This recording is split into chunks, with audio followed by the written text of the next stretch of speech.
Alright, it's Sense, and I'm here to talk a little bit about story descriptors and how to kind of break them down into divisions to better help you understand the stories you read and watch.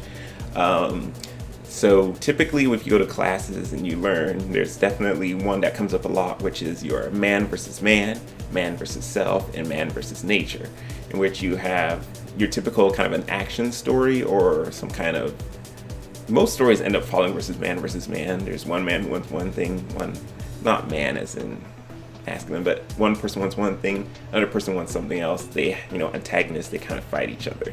You have man versus self, which tends to be someone kind of having to do a lot of introspection and a lot of looking into themselves in order to progress through the story. And then you have man versus nature, which I personally think is one of the fewer, is probably the smallest of the three, but that's more of your disaster movies or just dealing with something beyond a single individual person, beyond a enemy who's tangible and right there for you to fight. So that's typically how movies are kind of can be divided, their stories. Personally, I like looking at character-driven versus plot-driven. So I guess we'll start with plot-driven. Plot-driven ones, your stories is all about, it ends up being a lot faster paced, and it's all about this event happens, that event happens, so we did this, that event happens, so we did this, that event happens, so we did that. It's, your characters obviously can go through a little bit of a story arc, a little bit of a character arc.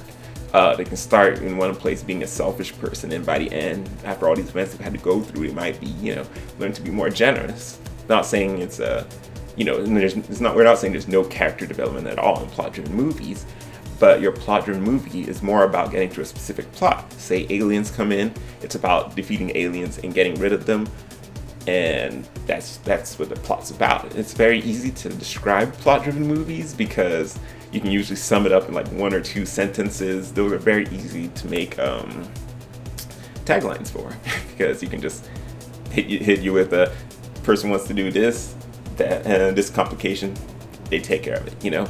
It's external. Most of your interactions are external. They're a lot easier to shoot. And also your story is all about, there's a sense of momentum, about a movement. You have your character here. These events keep happening, they keep stacking up, heading up to some kind of crisis or finale or something like that. You can end up feeling very kind of accomplished coming out of more of a plot-driven movie. This happened, that happened, this is the conclusion. You can see it in there, you saw it straightforward, you remember it pretty straightforward.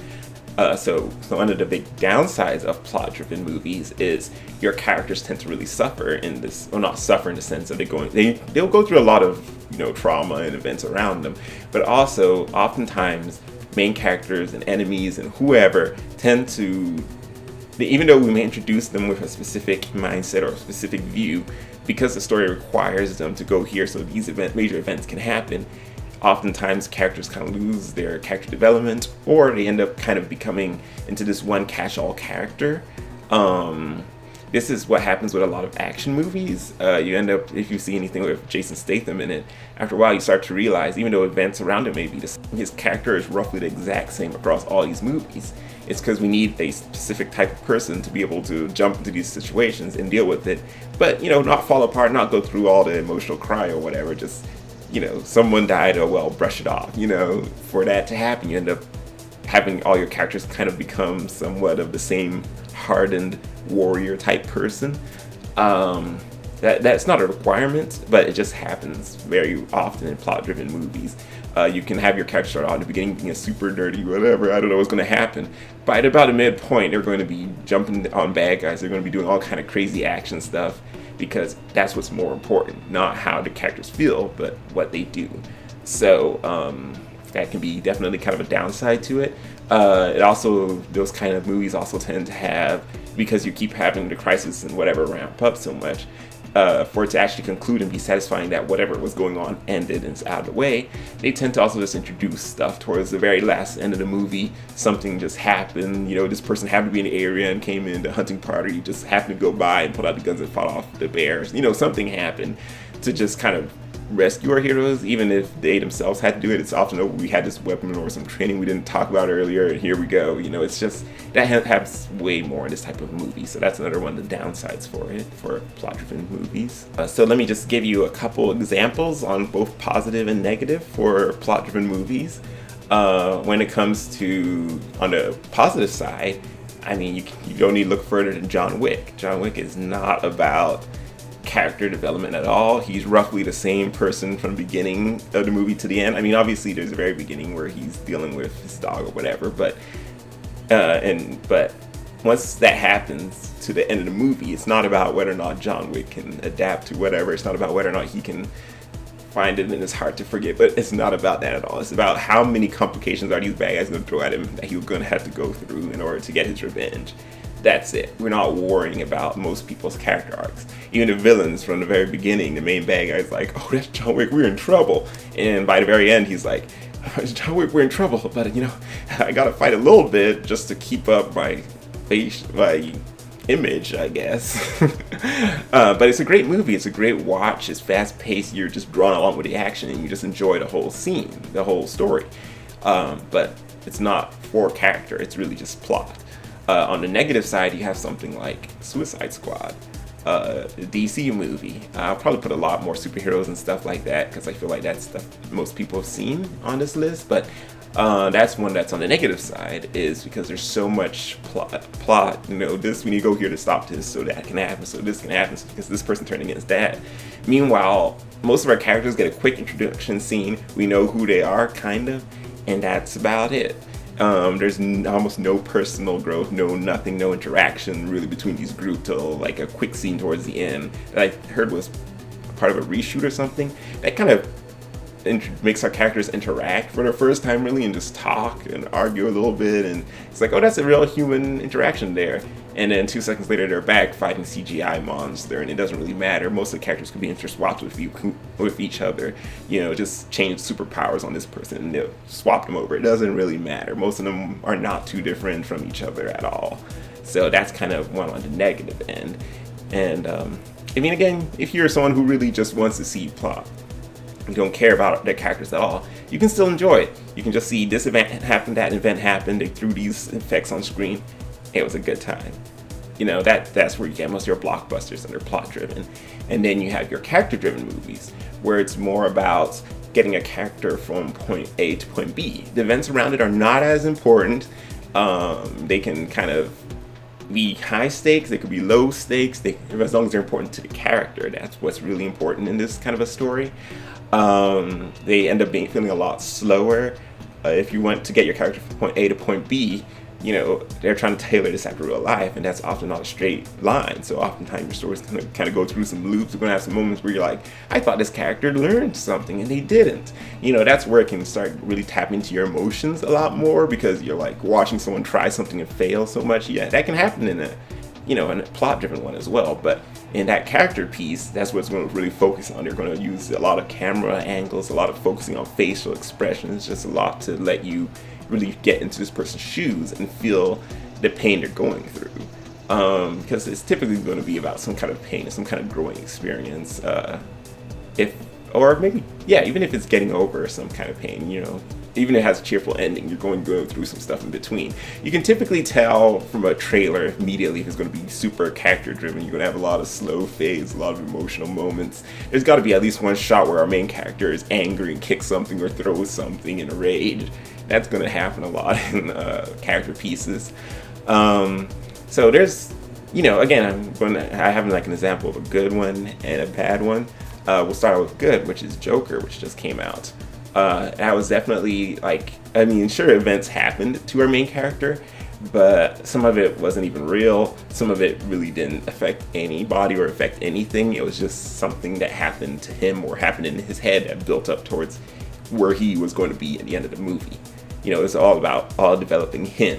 So that's why a lot of events, did they happen, did they not? Some people are still debating it. It doesn't really matter, because the plot of it is really just, the story is really just about him and what takes him from being this harmless but kind of kooky guy in the beginning to being this crazy psycho in the end. And so that's a pretty good, that's, in my opinion, one of the recent good character pieces. Obviously there's smaller ones, but I'm trying to keep it to a large budget, seen by a ton of people movies. I was going to pull up a bad example of a character-driven piece, but instead I really just came up with another great one off the top of my head, which is Clerks. If you've seen that one, again, overall plot-wise, it's going to be a lot harder to describe these movies. Sometimes you can trim it down, something like Joker just locked down really tightly, but something else like Clerks, it's a little bit like just a day in the life of some clerks kind of situation. It's like, well, what really happens in there? A lot of stuff, a lot of crazy stuff, a lot of fun stuff, but it's not really as important because it's just about our characters and their lives and where it goes. Sometimes it's not really about trying to get them somewhere, but it's still about where they go. Sometimes, it depends on the pace of the movie and how much you're trying to, how much of a ride you're trying to take the audience on. So one of the weaknesses of a character-driven piece is it can feel very long, it can feel very drawn out, it can feel like it's going here or there, and it can tend to lose a lot of audiences. It tends to be a lot more focused for a specific niche audience to really understand and feel. Everybody else tends to kind of fall out along the way because they're like, so much of this stuff is just someone going through emotional trouble that I just can't relate to, so that I can quickly throw someone out of a story. Also, because it's all about a character going through whatever, it can also kind of have some kind of a plot going on, and then when they get to the end, they just kind of drop the plot off somewhere, and you're like, oh, we just solved it quickly because really this person got through this crisis that he needed to, and now it's over. So that could be weaknesses for that. So the real interesting part when it comes to storytelling is how to mix those two. Because you definitely have some good character development in some plot movies, and you can definitely have some good plot events going on in a character-driven piece. But the real tricky part is where to balance it. I don't think there's barely any movie that really balances it down the middle. The one I found that had a good balance of that, again, it was leaned way more towards plot than character, but it did have a lot of character moments in it, was Captain America Civil War. I enjoy most Marvel movies, but I wouldn't say most of them are that heavy on the character arc and the character development. But this one was definitely a movie where they took a lot of time to show individual characters. And by the time I got that movie, there was maybe 12 characters. I was able to feel like I understood them. I understood what they would do in so many different situations, because we saw them go through several situations in there and make decisions based off of it. And we saw a lot of people in their lives, and really the whole final conclusion of the movie, the big final fight, actually almost every fight was really just about characters' ideals clashing a little bit more than, this person's trying to destroy that, we're trying to stop this, It was kind of that way for every fight. That's why I said it was a mix. But at the same time, it was often characters having a disagreement on an ideological level. And therefore, it was a lot more about them changing a little bit and them learning more about the others. For most of the case, the reason why the movie works is everyone has got more and more stubborn about their position, even though they got tried a few times due to events leading up to it, but they still stuck with their position. So that was a good one, but again, it was way more plot heavy. We needed a lot of events to happen. It had that antagonist who was driving the whole thing. And sure, we got to understand them at the very end, but it wasn't. They were somewhat of a dark hand over the whole story, just drawing stuff along. Another good example, in my opinion, of one that did a lot of hidden character development for being a plot-driven movie was Mad Max Fury Road. Now, if you've seen this movie, it looks like plot to the max. It's just events, stacked on events. We gotta go here, we gotta do this, we gotta go here, we gotta do this, we gotta go here, we gotta do this, we gotta do all these explosions, we gotta go drive as fast as we can. But somewhere along the line, it's really about these characters, and they really found a way in most of these scenes to really show you what these characters were about, and especially Mad Max himself. Was he the main character? They kind of go a little back and forth on that, but we really had to have just their journey of him going out there and coming back. And, him going out there in the sense, sure, it was going out there in the sense of driving out there, but him, in a way, losing his care for humanity and him regaining it. And, I really enjoyed the movie because of that, because that's typically where I like to fall. Stuff that's a lot more plot heavy, but has those important character moments. If it tends to be always just about the character, and it's always looking at their faces, and always them going through whatever, half the time I'm like, can we cut this short and just get to this, kind of solution? But you gotta find a good balance of the two. That's where I feel like you would appeal to really the largest audience. Whenever you're mixing them, it's really hard to keep the pacing even. Pacing, like I said, when you're doing character-driven, it tends to be slower. When you're doing plot-driven, it tends to be faster. When you mix them together, you can end up with some very choppy pacing. I've seen some movies, I do not remember, I saw it not too long ago, but it was like action scene, character dialogue scene, action scene, character dialogue scene. It went back and forth, and it was almost like clockwork. It was so mechanical. It felt like halfway through you start feeling that it was dragging and then speeding up and dragging and speeding up, because they wanted to really have these characters learn some stuff and go through some stuff, but at the same time, they just had to every so often throw in an action scene and make sure everyone's on their toes. But most of the action scenes weren't advancing the character very much, and most of the character scenes weren't advancing the plot very much. So you just felt like you were stopping and going all over the place depending on what you focus on. So that can be very tricky. So it is the other tricky part about balancing the two is making sure that you actually make a conclusion that is, both has as much of an emotional climax as it does a physical action climax, so that both audiences can both get to this point and enjoy it. That is very tricky, and most movies I feel will end up leaning one way or the other, especially if you're trying to reach a blockbuster audience or you're trying to reach your film critic audience, because there's definitely a little bit of a divide between the two, and those are two areas you're going to end up going in between. But I hope you kind of understood/enjoyed me kind of breaking down how you can have your plot-driven and your character-driven movies and their audiences, and kind of how those stories are told, so that when you kind of watch something, you can kind of figure out which way you lean and which one you enjoy more. And if you're writing something, you can then figure out how to tailor your story better to reach that audience.